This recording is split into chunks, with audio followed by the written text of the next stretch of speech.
Hoy vamos a estar viendo un tema interesante, como todos, y vamos a ir rapidito a el libro de Deuteronomio 7. Estamos, como decía, en la porción 113a. Vamos rápido a la Deuteronomio 7, que es el texto áureo de la porción. Vamos a empezar entonces a leer. Dice en 7, versículo 9, vamos a empezar leyendo, dice: reconoce que Dios, tu Elohim, estoy leyendo la Biblia textual, es Elohim fiel, que guarda el pacto y la misericordia para con los que le aman y guardan sus mandamientos hasta 1000 generaciones. Pero a los que lo aborrecen, les da su recompensa en su misma cara para destruirlos sin hacerse esperar. En su misma cara da su merecido al que lo aborrece. Dice el capítulo 11, el versículo 11, disculpa. Guarda, pues, el mandamiento y los estatutos y los decretos que hoy te ordeno ponerlos por obra. Porque sucederá que por haber oído estos decretos y haberlos guardados y puestos por obra, también Dios tu Elohim guardará contigo el pacto y la misericordia que juró a tus padres. Amén. Entonces acá nos estamos encontrando con un texto, principalmente en este versículo 12, en donde Dios le está poniendo una condición a su pueblo. Esto, si leemos un poco más al inicio del capítulo, nos vamos a dar cuenta que esto lo está diciendo Dios a Israel, avisándole para cuando entraran a la tierra prometida, cuando entraran ya y poseyeran la tierra que Dios tenía para ellos. Entonces Dios le está diciendo: sucederá que si tú escuchas, si tú pones en práctica todas las cosas que te he dicho hasta ahora, que hagas, como mismo tú vas a guardar eso, pues yo también voy entonces a cumplir con mi pacto. Entonces vemos una relación muy importante acá en el hecho de que no tan solo de que tener esa fidelidad, de que Dios, pase lo que pase, Él va a cumplir con sus promesas, pero como una especie de hoy en día de que a las personas no les interesa cómo viven, no les interesa lo que hacen o qué tipo de mandamientos ellos van a seguir, cómo ellos viven, cómo se expresan en el mundo, cómo se expresan en su diario vivir. A ellos no les interesa porque ellos tienen la fe de que Dios va a cumplir sus promesas. Y estoy hablando ya de personas que supuestamente dicen ser cristianas, ser seguidores de Dios. Lo que ellos no están entendiendo, me parece, es que efectivamente Dios sí va a cumplir su promesa, pero Él va a cumplir sus promesas con aquellos que juntamente con Él cumplan entonces también su parte del asunto. Es como una especie de dando y dando. Entonces, siempre vamos a tener remanentes, y a esos son los que Dios entonces, y esos remanentes son los que escuchan a Dios, los que obedecen a Dios, los que respetan a Dios, los que aman a Dios. Pero Juan va a decir por allá: los que aman a Dios obedecen sus mandamientos. Entonces hoy en día, como hemos encontrado esta separación, entonces muchas personas se confían y sencillamente, no, Dios va a cumplir su promesa. Yo vivo como yo quiera, como yo entienda, que al final ya Dios dijo que Él va a cumplir su promesa. Yo confío en Dios. Sí, tu confianza, en ese sentido, tú haciendo lo que tú quieras, entonces tú no estás haciendo la parte que Dios te pide que tú debes hacer. Y para un poco que hablar de este tema, vamos a enfocarnos. Hay una palabra acá muy importante, que es la palabra ekef. En la porción, la descripción de la porción, se habla de esta palabra y se da una de las perspectivas. Ahora, cuando usted analiza esa palabra ekef, dice que es como el talón. Y buscando y para poder analizar bien esta palabra, entonces vamos a irnos a un texto que quizás nos va a traer claridad en el asunto y vamos a poder entonces regresar y analizar o ver otro detalle muy interesante que nos alumbra con más precisión lo que acá nos está diciendo el Señor. Entonces, para eso yo los quiero invitar a Génesis 3. Entonces, vámonos rapidito a Génesis 3. Y ahí en Génesis 3 vamos a encontrarnos en el versículo 15 un texto que ya enseguida que ustedes lean ese texto, muchos van a saber de qué está hablando. Y la mayoría, y posiblemente es lo que el texto indica, es lo que apunta. Pero estos textos, cuando se tratan de textos que están hablando de cosas espirituales, de cosas, profecías, simbolismos, cosas de este tipo, pues muchas veces nosotros podemos encontrar que no tan solo tiene una sola interpretación correcta, sino que nosotros podemos sacarle el zumo a aquello o a estos tipos de textos y aprender también pues otros principios sin necesidad de eliminar o de subestimar o decir que las demás interpretaciones hasta el momento han sido erróneas. Ese es el caso que yo he encontrado en este texto en particular. Sabemos que hasta aquí todo el que lea ese texto va a decir que la simiente de la mujer es Cristo y que Cristo con su muerte en la cruz pues pisó su cabeza y que entonces la serpiente hirió su carcañal porque lo mataron, pero al final Jesús resucitó y la muerte no pudo con él, entonces de esa manera él destruye a la serpiente. Como te decía, no estoy de acuerdo con eso, pero analizando un poco y yendo también a otras partes de la Biblia, las palabras que se usan aquí, y teniendo en cuenta que las traducciones de las diferentes traducciones que hay, de diferentes versiones, incluso traen sus contradicciones o usan fraseologías distintas. Vamos a analizar entonces una propuesta que yo pude encontrar que pudiéramos aplicarle a esta parte, a ese texto, a ese versículo 15, que nos pudiera entonces ayudar a entender el título de esta porción, que es acompañados por Dios. Entonces yo le titulé a la predicación acompañados de Dios hasta el final. ¿Ok? Entonces ahora vamos a ver, dice por arriba así, para leerlo rápido, dice el 15. Ya sabemos que acá Eva y Adán comieron del fruto y llega entonces Dios, los llama, ellos se justifican todo el mundo y llega el momento entonces de que Dios va a hablar con la serpiente y habló con ella. Dice, sobre tu pecho y tu vientre andarás, en la mitad final del versículo 14, y comerás polvo todos los días de tu vida. Y entonces llegamos al 15, donde va a decir, pondré enemistad entre ti y la mujer. Y ya desde aquí nos encontramos, vamos a leerlo completo, disculpa. Pondré enemistad entre ti y la mujer, y entre tu simiente y su simiente. Él mismo te aplastará la cabeza cuando tú hieras su calcañar. Entonces ahora vamos a analizar. Cuando venimos acá entonces en principio no dice, pondré enemistad entre ti y la mujer.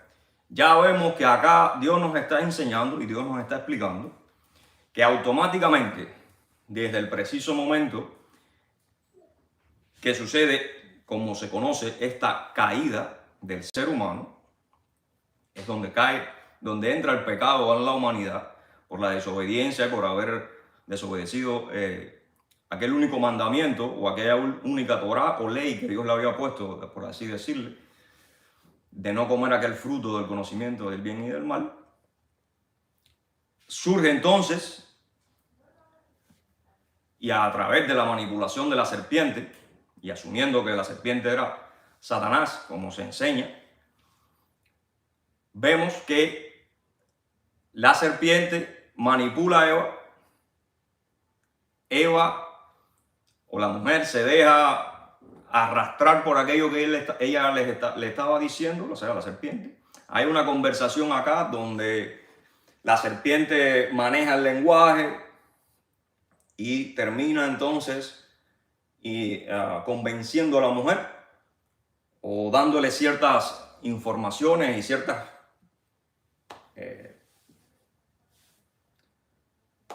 palabras, no sé explicarlo, o sea, la manipuló de modo tal que Eva sintió agrado hacia aquel fruto, se sintió atraída hacia aquel fruto y decidió entonces agarrar el fruto y comerlo. Y por supuesto convenció también a Adán y comieron el fruto. Y la consecuencia, entonces nos va a decir Dios que pondría una enemistad entre la serpiente, en este caso Satanás, y la mujer.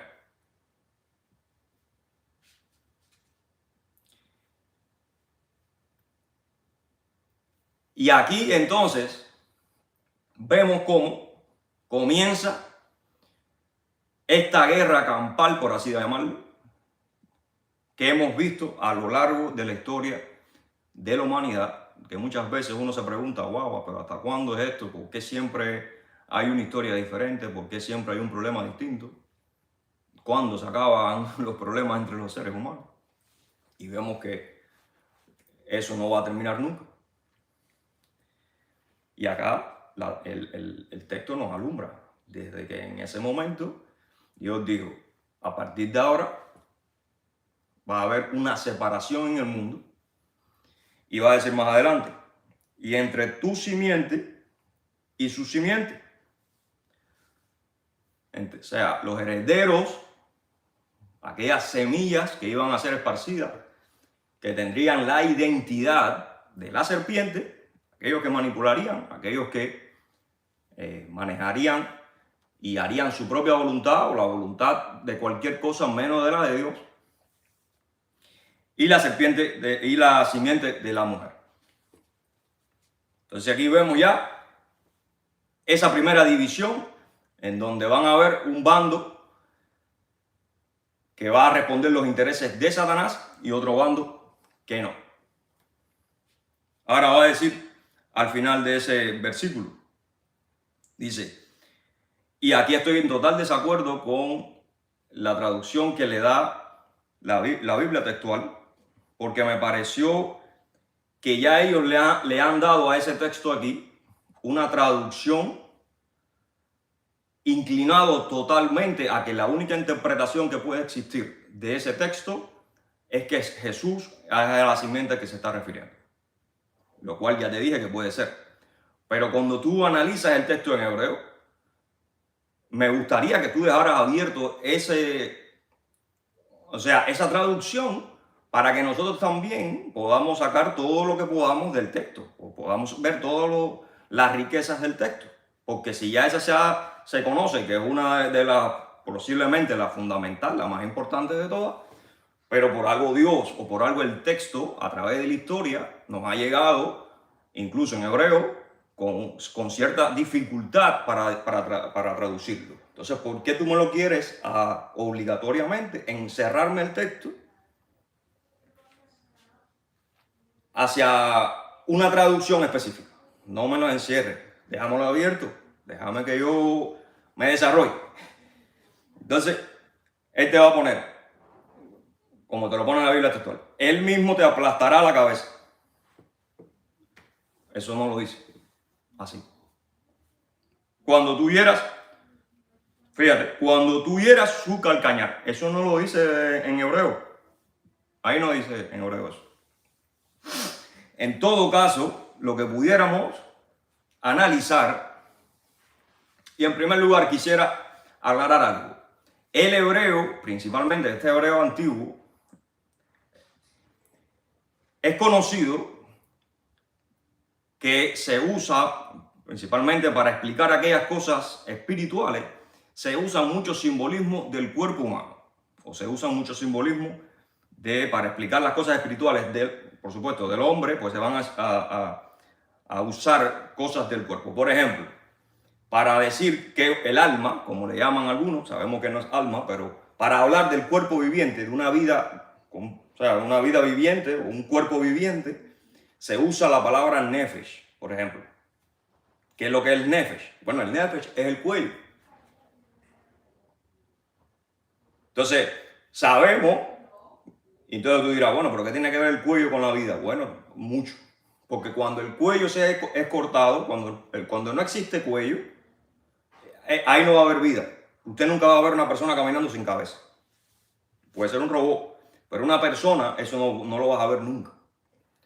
Por tanto, ahí cuando tú le das cabeza a ese simbolismo, te das cuenta, wow, sí, tiene sentido.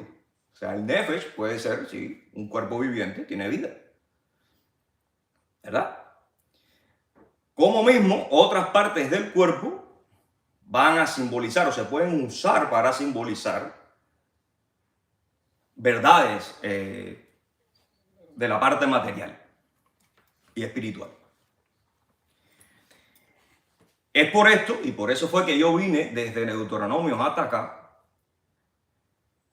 que en aquella palabra, o en esa palabra que encontramos, que es la palabra ekef, que sería talón, que es la misma palabra que se traduce acá al final del versículo, cuando dice, cuando tú hieras su calcañar, esa es la misma palabra que aparece en Deuteronomio. ¿Qué pasa? Que en Deuteronomio en ningún momento te la traducen, simplemente te lo ponen como un por, me parece que es. Sí, te van a decir, porque sucederá que por haber, hay otra parte que la traducen como un sí. No sé si en la Reina Valera. Pero hay momentos en que no te la traducen. Y entonces sí te vas a encontrar en otros momentos en que sí te la traducen como talón. Pero hay un detalle interesante, porque acá es la misma raíz. Aunque las vocales sean distintas, es una raíz que ekef. Acá no es ekef, tiene vocales diferentes, pero es una misma raíz. Ahora, lo interesante es que, por ejemplo, calcañar o calcañar, nunca había oído de esa manera el talón, pero bueno, vamos a decirle talón para que sea todo parejo. El talón también tiene un simbolismo. Y no es solamente la parte del cuerpo real. El calcañar o el talón también simboliza lo último, el final. Y ahí tenemos una pista. Y por otro lado, el término cabeza, o sea, cuando te dice y aplastará la cabeza, bueno, esa cabeza simboliza o significa también principio. El inicio de algo, el comienzo de algo. Y para demostrarte esto, vamos a ir rapidito, o usted puede ir, bueno, vamos rapidito, al Salmo 119, versículo 33. Salmo 119, 33.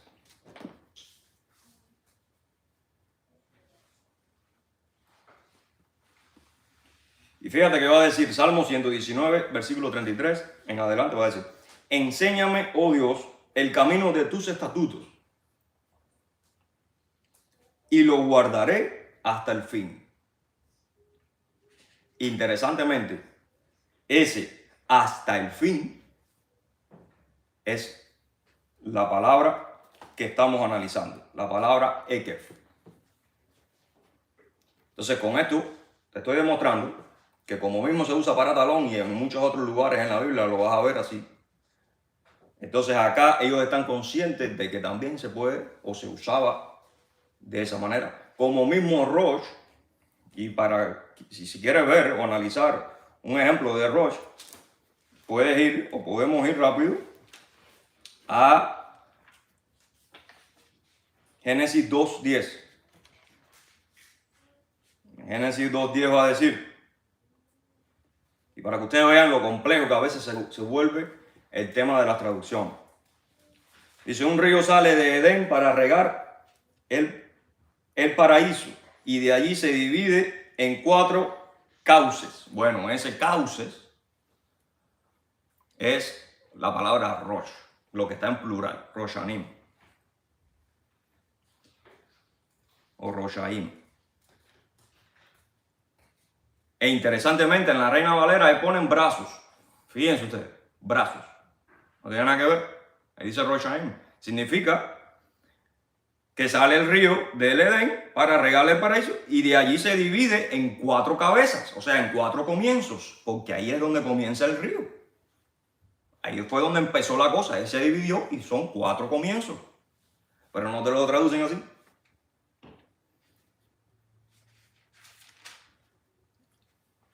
Entonces, para no extendernos, yo estoy analizando entonces este texto en donde pudiéramos aplicarle una variante que diga, pondré enemistad entre ti y la mujer y entre tu simiente y su simiente. La simiente de la mujer te romperá, y acá también vamos a analizar, este romperá o este te herirá o aplastará. Es la palabra shuf, que es eso mismo, es romper, también es cubrir, fíjense qué interesante, es herir. Y este shuf se va a usar cuando te dice la simiente, o sea, él te aplastará o te herirá o te romperá la cabeza. En donde entonces, si analizamos el término de principio, pudiéramos decir, te romperá desde el principio o desde el inicio. Y tú, o sea, la serpiente, Satanás, lo romperás a la simiente de la mujer hasta el final. Ahora usted dirá, pero bueno, ¿qué tiene que ver todo esto? Vamos a analizar entonces un momentito. Si Satanás, imagínense ustedes esta película, ¿no? Llega Satanás y convence a Eva y a Adán de que coman del fruto y automáticamente entra el pecado a la humanidad y corrompe el Adamá. O sea, es un desastre aquello. ¿Ustedes se imaginan cómo estaba Satanás en ese momento? Happy. Contento. Porque él logró su objetivo. Él logró el objetivo de romper el plan de Dios. Él rompió con el objetivo, o supuestamente él creyó en ese momento que había roto el plan de Dios, que había logrado que aquella creación que Dios había hecho para demostrar que sí podían existir personas que según su propia voluntad no necesitarían buscar otros caminos. Bueno, ahora la serpiente, o sea, Satanás, demuestra que sí desean buscar otros caminos. Entonces yo me imagino una persona como esta, chantajista, mentirosa, homicida desde un inicio, como dice la palabra. Yo me imagino que ellos como estaban, por las nubes. O sea, acabé con Dios, acabé con el mismo. Ahora, si Satanás logró que entrara el pecado a la humanidad, corrompiéndola desde ese momento, ¿cuál sería la única manera que aquello pudiera revertirse? ¿Cuál sería la única manera en donde el mismo ser humano aplastara y hiriera la cabeza de Satanás? Bueno, tenemos un ejemplo inmediato. Tenemos a Abel. ¿Qué pasó con Abel? La Biblia no nos da detalles por qué Abel dice que agarró la mejor ofrenda que él tuvo. Y fíjense si esta ofrenda era correcta y agradable ante Dios, que no tan solo fue agradable ante Dios, sino que de alguna manera él adivinó, vamos a decir, o intuyó que aquella entrega de la oveja iba a ser, o era la que entonces apuntaría no tan solo a Cristo, sino que aquello iba a ser, ese es el sacrificio, creo que era Olá, que luego cuando se hace el tabernáculo, cuando se hace el templo y todo, esa va a ser la ofrenda para arreglar cuentas con Dios, para restituirnos con Dios, o sea, para retribuirnos, para arreglar aquellas cuentas con el pecado, por el pecado. Y vemos entonces un Caín que es todo lo contrario y que termina entonces matando a Abel por aquella envidia, por aquel problema, por aquella arrogancia. Entonces acá ya desde el inicio vemos entonces una batalla entre aquellos hombres que iban a tener esta inclinación o se iban a mantener como todo, como decíamos en un inicio, aquel remanente que siempre va a existir, que iban a estar inclinados hacia obedecer a Dios, hacia buscar de Dios, hacia amar a Dios, y aquellos que no. Acá iba a haber una guerra constante. Y dice entonces que tú herirás hasta el final a la simiente de la mujer. Y es lo que vemos. O sea, Satanás no se va a cansar de herir, de molestar, de hacer tropezar o de tratar de hacer tropezar al hombre. Hasta el final. Ahora, lo que pasa es que él no sabe cuál es el final. Nosotros sabemos que hay un final y que ese final está a cargo de nuestro Señor Jesús. Ahora, todo el mundo puede pensar en este momento, bueno, pero lo que se sabe es que Cristo murió en la cruz y con eso venció a Satanás. Bueno, venció a la muerte, pero Satanás todavía existe. Satanás todavía está suelto. Satanás todavía es príncipe de este universo. Satanás todavía nos tienta. Satanás todavía molesta, hiere.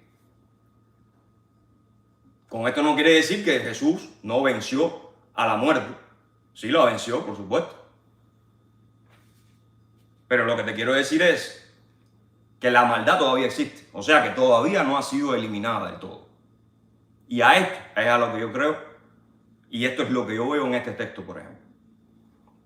En donde el texto me está apuntando que hasta los últimos días, hasta el final, Satanás va a estar entre nosotros, va a estar en esta tierra. Y que como único nosotros podemos entonces herirle como desde un principio es a través de aquellos que buscando la voluntad de Dios, que a través de sus mandamientos, que a través de hacer lo que dice Dios, es la manera y es la única manera en que nosotros entonces vamos a poder aplastarlo o herirlo o molestarlo. ¿Por qué? Porque nosotros ya éramos de él. Y cuando nosotros nacemos, pertenecemos a Satanás. Hasta el día en que nosotros decidimos o que Dios nos llama a su presencia y existe ese milagro en donde nosotros decidimos entonces caminar con Dios, separarnos del mundo, separarnos precisamente de las cosas de Satanás y venir a Dios. Pero hasta ese momento nosotros pertenecemos a Satanás. Por tanto, que desde el inicio que comenzó el pecado en esta tierra y desde el inicio de cada ser humano, nosotros pertenecemos a Satanás. Por lo tanto, cada vez que él pierde un alma, es un golpe hacia él, es una derrota a Satanás. Es la simiente de la mujer, o sea, un hombre menos que está a los pies de él.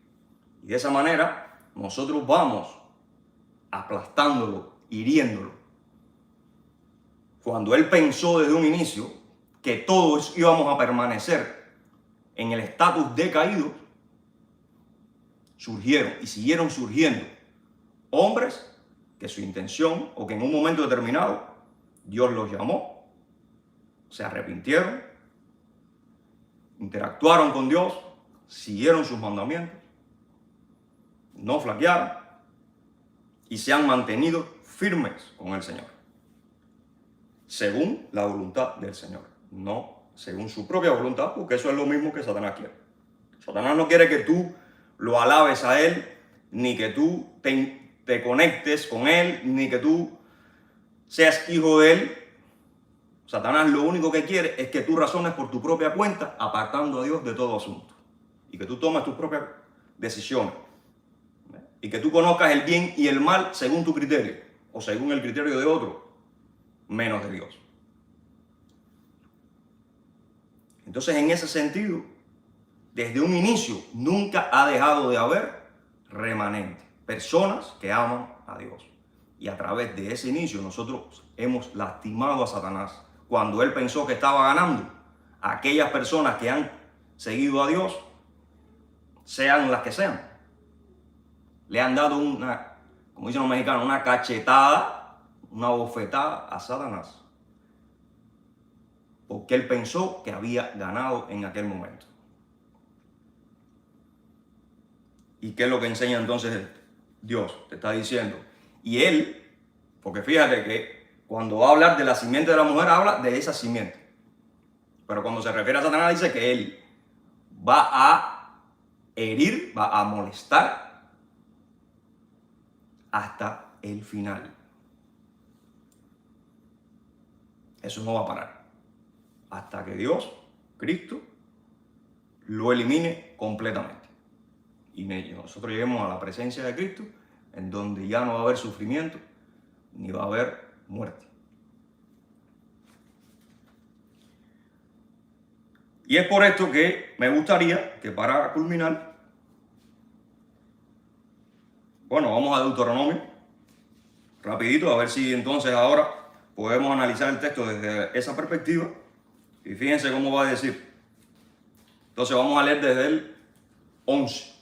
O sea, capítulo 7, versículo 11 va a decir: guarda pues el mandamiento, mitzvot, los estatutos, edó, ahí creo que era Juquín, pero bueno, ahí se está hablando de diferentes grupos de mandamientos.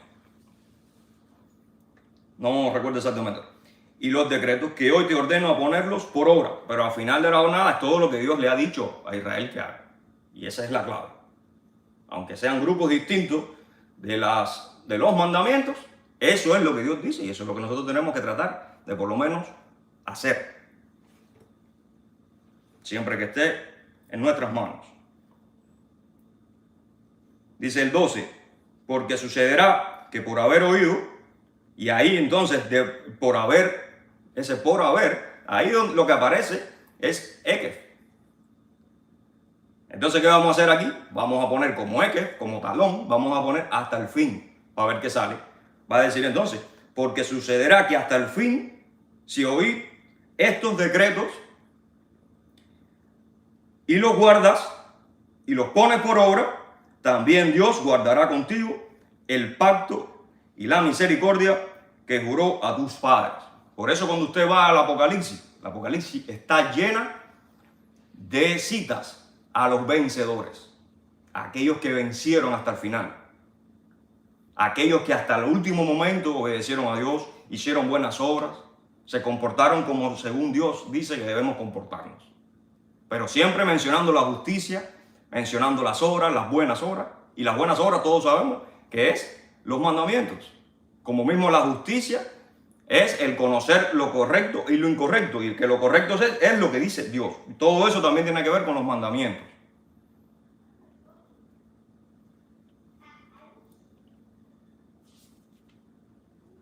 Y entonces Dios termina diciendo, si ustedes hasta el final se mantienen firmes en todo esto, escuchan, obedecen, lo ponen en práctica, yo entonces voy y puedes estar seguro y convencido. Y ahí sí es donde llega la palabra emuná, la palabra de la fidelidad, de que Dios va a cumplir con que serás bendecido y vas a obtener vida eterna junto al Señor, sin ningún tipo de escape. Por tanto, Y un poco que para cerrar ya completamente, vamos a ir a Mateo 5, para cerrar con broche de oro con las palabras de nuestro Señor Jesucristo, que va a decir, y esto también lo citan en la porción, capítulo 5, versículo 17, para que vean que en ningún momento se puede entender en el Nuevo Testamento que la ley ha sido eliminada. No, hermanos, eso es un error. Es un error grave. Y precisamente ese es el error, que desde un inicio cayeron aquellos que pecaron. ¿Cuál fue? El de querer conocer las cosas a su manera. El de no obedecer las leyes de Dios. O la ley una sola que Dios le dio. Entonces la desobediencia es la que nos hace caer. Es la que nos hace tropezar. Y si queremos ya entonces aplicar el término de talón como literal, pues el talón se usa para caminar. Y si usted entonces está tropezando, si usted no coge el camino correcto, que es el que Dios quiere que usted ande, usted va a andar por otros caminos tropezando. ¿Me entiende? Entonces va a decir que el capítulo 5, versículo 17. No penséis que vine a abrogar la ley o los profetas. Ley, profeta, Torah, que tú ven.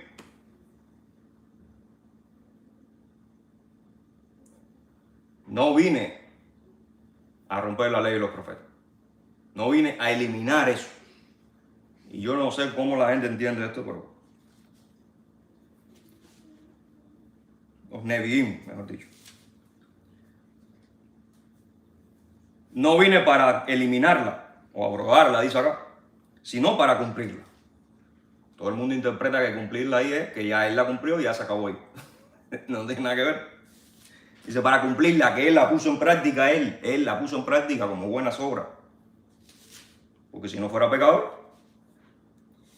Dice el 18, porque de cierto os digo, hasta que pase el cielo y la tierra, fíjense.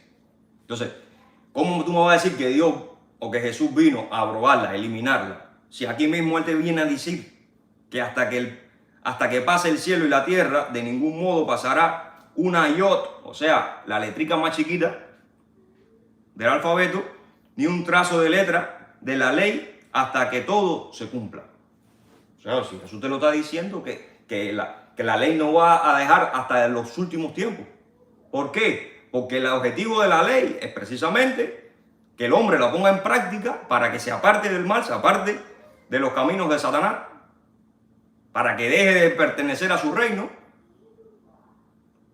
y para que a la misma vez lo hiera. Porque esa es la única manera que tú puedes ir a Satanás, déjame decirte. Tú a Satanás no te puedes fajar con él.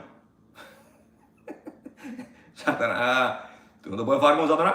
La única manera que tiene el hombre para herir y para dañar a Satanás de alguna manera es mostrándole que usted prefiere los caminos del Señor y que usted no quiere sus caminos, porque sus caminos son de mentira, de homicidio. Si no es a través de los mandamientos y de la palabra de Dios, ¿cómo tú vas a demostrarle eso a Satanás? Si todo lo que nos ofrece el mundo son inventos de Satanás, para tenerte estresado, para tenerte como un loco todo el día pensando en cosas que no te aportan para nada, y mientras tanto te alejas del Señor y te expones más a las cosas de este mundo. Entonces no hay nada más perfecto que esa ley, que esos mandamientos, para que tú te concentres, para que tú te enfoques, para que tú puedas servir al Señor y a los demás. Y no seas uno más de este mundo de carneros, como le decimos a veces burlonamente en Cuba, o de esas masas, esas aguas que donde quiera ustedes ven ahí en el fútbol, en todos los sucesos, eventos mundiales, donde usted ve cómo surge una noticia, surge una situación y todo el mundo va para allá sin buscar una información, sin querer saber si eso es verdad o si es mentira. Todo es una cuestión emocional, nadie tiene un control sobre eso. Y así mismo funciona Satanás.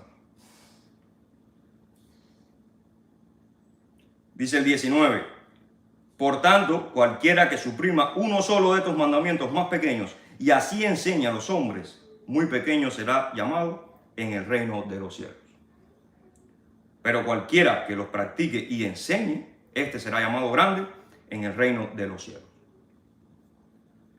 Y termina el 20 diciendo, pero os digo que si vuestra justicia no fuera mayor que la de los escribas y fariseos, de ningún modo entraréis en el reino de los cielos. Y acá vemos cómo entonces, si supuestamente los fariseos son lo peor, ¿cómo entonces Jesús nos va a estar enseñando que los que no tengamos o hagamos mayores justicia que aquellos fariseos?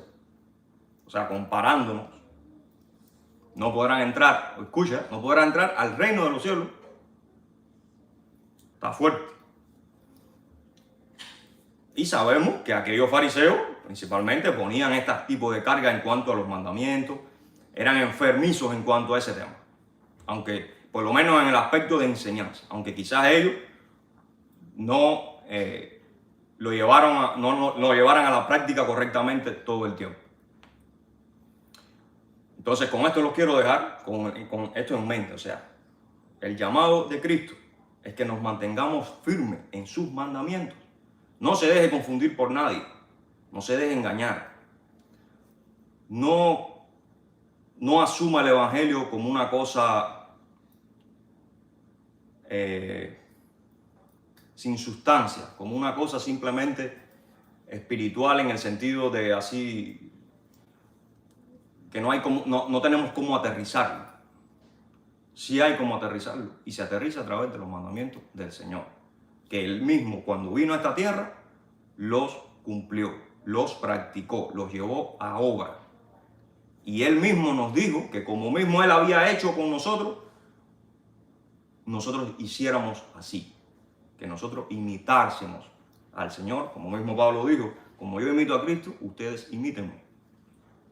O imítenme a mí porque yo soy imitador de Cristo.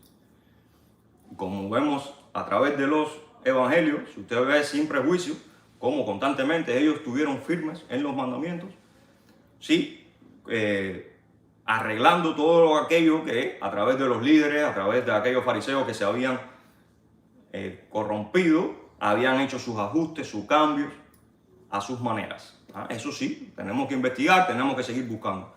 Pero aquellas cosas que ya vayamos ganando en claridad, no tenga miedo. No tenga miedo, que el Señor y el deseo del Señor es que podamos herir a Satanás a través de la práctica en nuestras vidas de sus mandamientos, porque esos mandamientos nos van a hacer vivir en santidad y apartarnos de la maldad de él, o sea, de Satanás, y apartarnos de este mundo corrupto. Entonces, que la luz, como dice Hanukkah, que la luz de este mundo, que es Cristo, nos alumbre a través de sus mandamientos, porque no hay otra forma. Y que entonces esa luz nos ayuda a nosotros a alumbrar a los demás. A través de nuestro ejemplo, nosotros podamos darle ejemplo a los demás de que tenemos la luz de Cristo.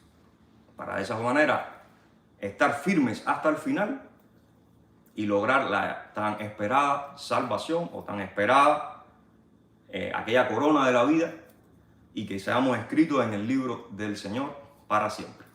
Entonces, con esto terminamos. Un abrazo, bendiciones y saludos y hasta la próxima.